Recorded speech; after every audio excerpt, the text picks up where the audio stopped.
এখন হাজিরা হজ করে সর্বোচ্চ এখন মানে উমরা করতেও 3 লাখ লাগে। এই টাইমে উমরা করতে গেলেও 3 লাখ লাগে।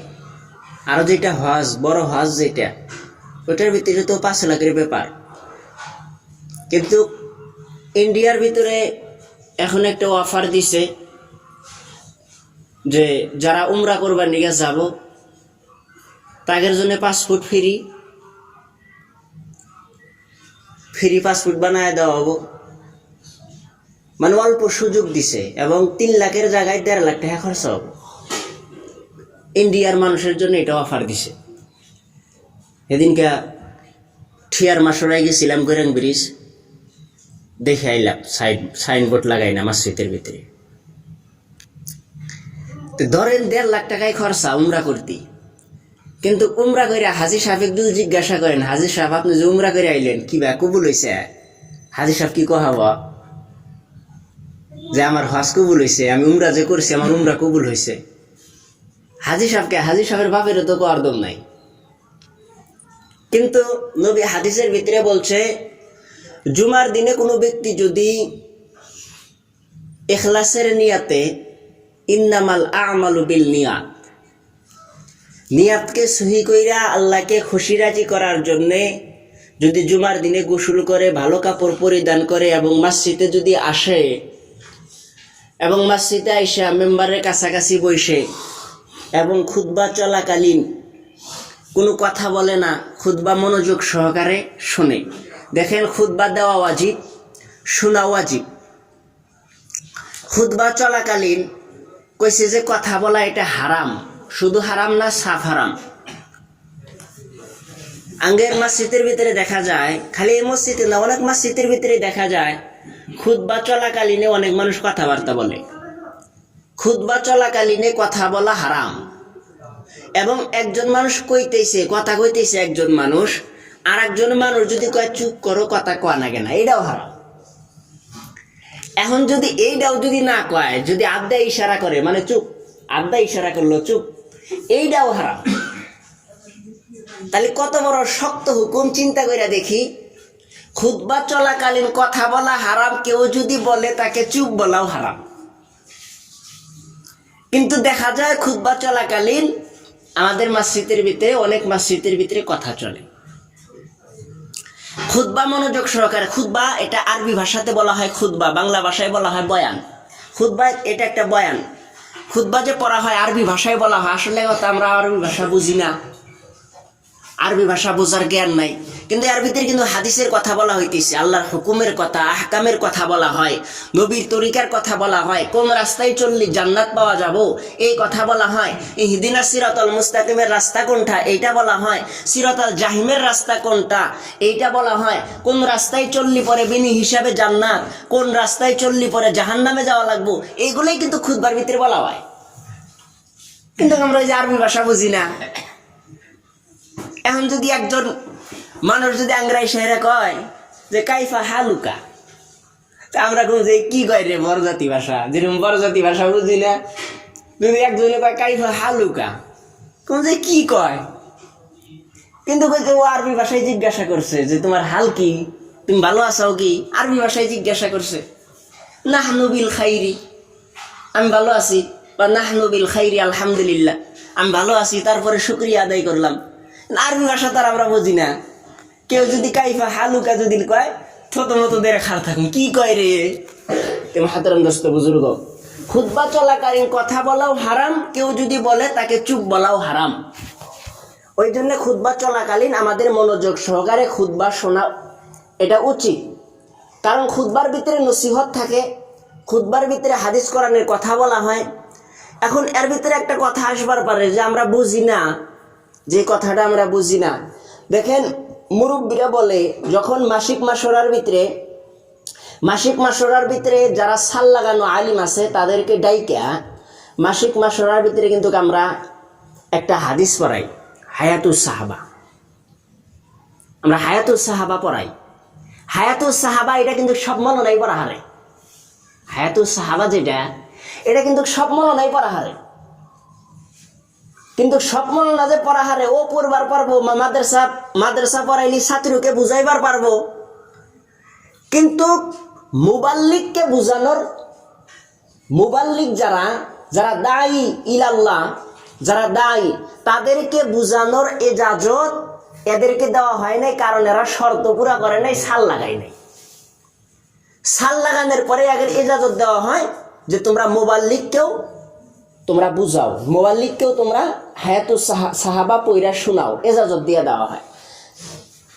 এই যে মাসিক জ্বরের ভিতরে মোল্লা সাবাই সাহের আরবি ভাষায় হায়াতুস সাহাবা পড়তেছে, আমরা খালি শুনতেছি, মনোযোগ সহকারে শুনি, আর বইলাও দেওয়া হয় যে মনোযোগ দিয়ে শুনবেন, কিন্তু বুঝি তো আর না, আরবি ভাষায় পড়ে। হ্যাঁ, কিন্তু মুরব্বী যারা তারা বলছে যে এর ভিতরে হেদায়েত আছে। বুঝি না যে এখন কোন কথার ভিতরে আল্লাহ কার হেদায়েত রাখছে এটা কিন্তু জানি না। এই আরবি ভাষা, আরবি কথা, এই কথাটাও আমার দিলের ভিতরে ঢুকে যাবার পারে। এই আল্লাহর মারিফতের দ্বারাই, তাসাউফের দ্বারাই আল্লাহ আমার উপরে হেদায়েত ডালবার পারে। ওই জন্যে যেরকম হায়াতুস সাহাবা আমরা মনোযোগ সহকারে শুনি, ওরকম জুমার দিনে ইমাম যখন মেম্বারে উঠে খুতবা দেয়, তখন এই খুতবাও আমাদের মনোযোগ সহকারে শোনা দরকার। এবং যখন নবীর নাম আসে খুতবার ভিতরে, নবীর নাম আসে, কতগুলো হাদিস বলা হয় খুতবার ভিতরে, নবীর যখন নাম আসে তখন আমাদের সবারই মনে মনে দুরূদ পড়া উচিত, কারণ নবীর নাম শুনলে পরে দুরূদ পড়া ওয়াজিব হয়ে যায়। আর ওয়াজিবকে তরফ করা কবিরা গুনাহ। আর যদি মানুষ যদি ইচ্ছাপূর্বকভাবে একটা কবিরা গুনাহ করে, কিতাবের ভিতরে আসছে 7 লক্ষ বছর জাহান্নামে খাটা লাগবে। কবিরা গুনাহ 3 তফতার। সব থেকে বড় কবিরা গুনাহ হইল কি? নামাজ ছাড়া।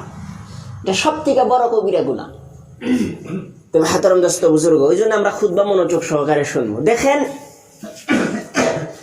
এখন আমরা দুনিয়ার ভিতরে যে হালত দেখতেছি, কিয়ামত অতি সন্নিকটে এসে গেছে, একবারে বগলে কাছাকাছি, অতি কারিব এসে গেছে কিয়ামত।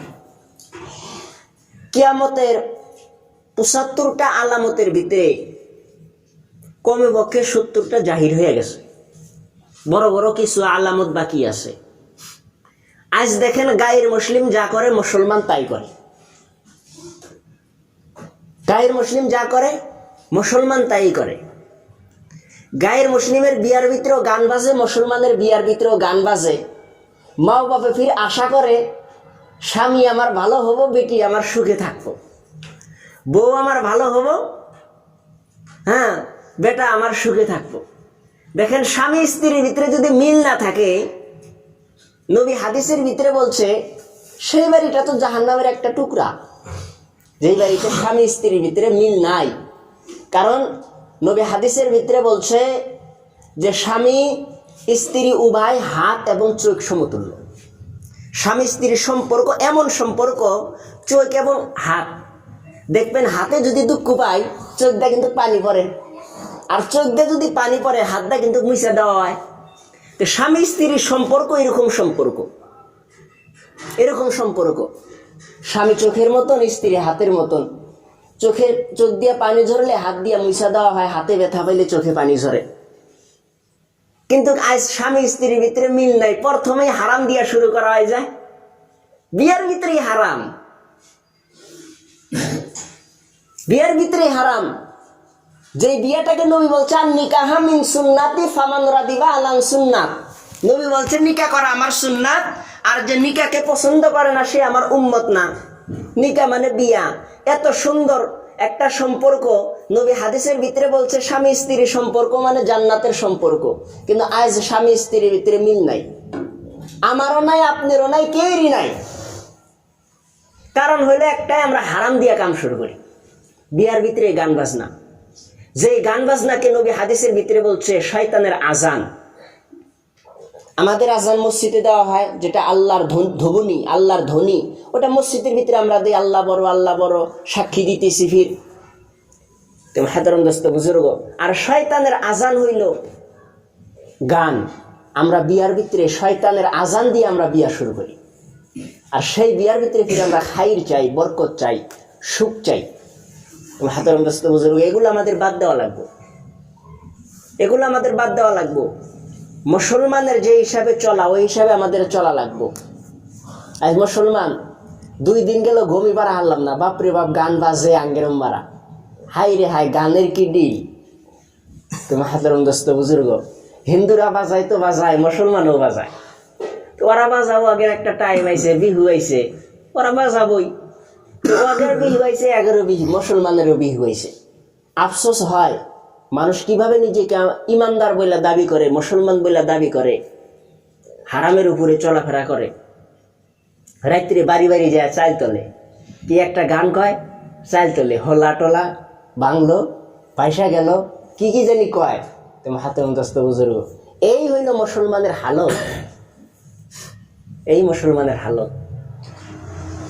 মুসলমান বাড়ি বাড়ি চাল দিলে পিকনিক খায়, যেটা সাফ হারাম, যেটা খাওয়া যাব না। এই গান বাজনার থেকে আমাদের ছেলে মেয়েকে বাঁচানো দরকার, মানা করা দরকার। মানা করার পরেও যদি না শোনে, আপনি গুনার থেকে বাইসা গেলেন, কিন্তু মানা যদি আপনি না করেন, আপনার ছেলে 20% গুনাহ করবো, 18% আপনার আমল নামায় লেখা হবে। ছেলে গুনাহ করতেছে, আপনার আমল নামায় গুনাহ লেখা হইতেছে। কারণ কি, যে আপনি মানা করেন নাই। কোরআনে আল্লাহ বলছে যে তুমি জাহান্নাম থেকে বাঁচো, তোমার আহলে আওলাদকে জাহান্নাম থেকে বাঁচাও। তো নিজেও জাহান্নাম থেকে বাঁচা লাগবো, আত্মীয় স্বজন যারা আছে, আহলে আওলাদ যারা আছে, এদেরকেও জাহান্নাম থেকে বাঁচানোর ফিকির করা লাগবো, এদেরকে মানা করা লাগবো, নিষেধ করা লাগবো। কিন্তু আমরা এদেরকে মানা নিষেধ আমরা করি না, অনেকে আমরা করি না, বা অনেকে করি শোনে না। তেমন হাতের দোস্ত বুজুর্গ, কোরআন হাদিস মোতাবিক, কোরআন হাদিস অনুযায়ী যদি আমরা জীবন যাপন করি, দুনিয়ার জিন্দিগিতেও শান্তি পাবো, মরণের পর আখেরাতের জিন্দিগি যেটা, সেটা জান্নাত হব। আখেরাতের জিন্দিগিতে বিনি হিসাবে জান্নাত হব। কিন্তু মুশরিকের ইবাদতের সাথে আমাদের ইবাদত মিলানো যাব না। কোরআন হাদিস অনুযায়ী আমাদের চলা লাগবে। ঈদের নামাজে ওরা এসে, ঈদের দিন ওরা বানায়, নাস্তা আন দেয়। আমরা যে ঈদ উল ফিতরের দিন যে আমরা নাস্তা আন দিই, প্রত্যেক বাড়িতে নাস্তা আন দেয়, এক হিন্দু বাড়িতে যাইছে ওরা নাস্তা আন দেয় নাকি? হ্যাঁ, তাহলে ওরা পিকনিক খায়, আপনি পিকনিক খান কে? ওদের হাতে আপনারটা মিলেন কে? আপনি নাস্তা আন দেন, ওরা ওই দিন ওরা তো নাস্তা আন দেয় না। তো ওরা পিকনিক খাইতেছে, ওদের টাইম বিহু হয়েছে, তা আপনি ফির গান বাজায় পিকনিক খান কে? হাতের দোস্ত বুজুর্গ, মুসলমানের উল্টাটা আমরা উল্টা করি, আমরা সব কিছু মানে উল্টা করি, উল্টা করার চেষ্টা করি। এগুলা করা যাবে না। কোরআন হাদিস অনুযায়ী আমাদের চলা লাগবে, আল্লাহর হুকুম নবীর তরিকা অনুযায়ী আমাদের চলা লাগবে। নিজের সামনে ইজতেমা আসতেছে, ইজতেমার জন্য আমাদের মেহনত করা দরকার, ইজতেমার জন্য আমাদের তৈরি নেওয়া দরকার, ইজতেমার থেকে বেশি বেশি মানুষ আল্লাহ রাস্তায় বাইর হওয়ার দরকার। এখন আমি পারলাম না, কারণ আমার টাইম দিয়ে আসছি, আমার অক্ত আসে নাই, টাইম হয় নাই, আমার বাপের টাইম আসছে, বা বাপে 4 মাস লাগাই নাই, আব্বাকে পাঠাইয়া দিই, বা আব্বারও হয়েছে, আব্বারও টাইম আসে নাই, বড় ভাই আছে বা ছোট ভাই আছে, বাড়ির থেকে একজন পাঠাইয়া দিই। একজন পাঠাইয়া দিলে যে আমাদের প্রত্যেক মসজিদ থেকে 4 মাসে একটা করে জামাত বাড়ান লাগে, এটা আসায়ন দিছে, 4টা জামাত বাড়ানি লাগবো। হ্যাঁ, তো মেহনত ওরকম মেহনত আঙ্গের হইতেছেই না। তো মেহনতের ভিতরে আমরা সবাই মেহনতের ভিতরেও সাথ দেওয়ার চেষ্টা করি। আমরা নিজে নিজেও তৈয়ার হই, বাড়িতে যাই আমরা মাশওয়ারা করি যে আল্লাহ রাস্তায় সবারই বাইর হওয়া দরকার, দিন সবারই শেখা দরকার। আর এটা আসলে এটা দিন শেখার রাস্তা না। অনেকেই বলে যে তবলিগ মানে চলতা ফেরতা মাদ্রাসা, আসলেই কিন্তু এটা চলতা ফেরতা মাদ্রাসা না। যদি এটা চলতা ফেরতা মাদ্রাসা হইতো, মৌলানাদের করা দরকার ছিল না, হাফেজ সাহেবেরও করা দরকার ছিল না, মৌলানা সাফেরও তবলিগে যাওয়ার কোনো দরকারই ছিল না। মাহাতারম দোস্ত বুজুর্গ, আসলেই এটা হলো কারে নবুবত, এটা নবীদের আমল, এটা আমলে নবুবত, এটা নবীদের আমল, এটা নবীদের কাম, এটা হলো উম্মুল ফারাইজ, উম্মুল ফরজ, সমস্ত আমলের সর্দার। তুমি হালকা হও পাতলা হও, কিছু জানো না জানো, ফকির হও বাদশাহ হও, আল্লাহর ডাকে সাড়া দেওয়াই লাগবো, আল্লাহ রাস্তায় বাহির হওয়াই লাগবো, সাহাবাকে অনুসরণ করাই লাগবো।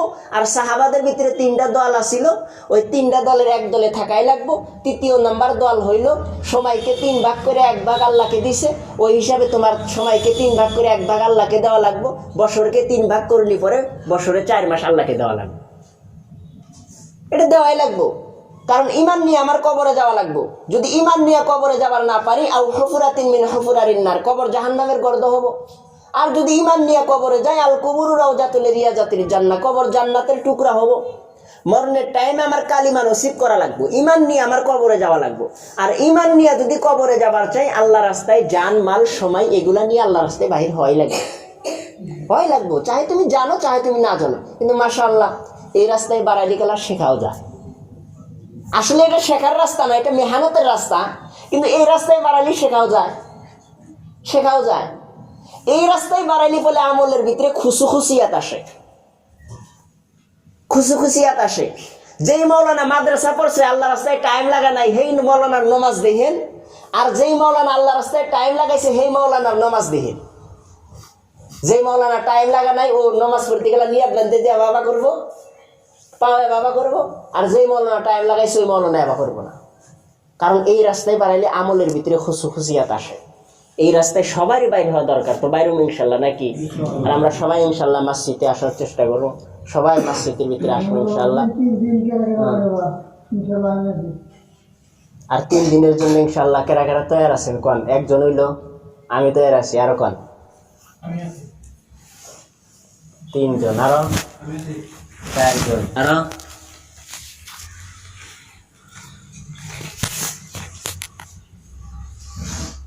আর নাই।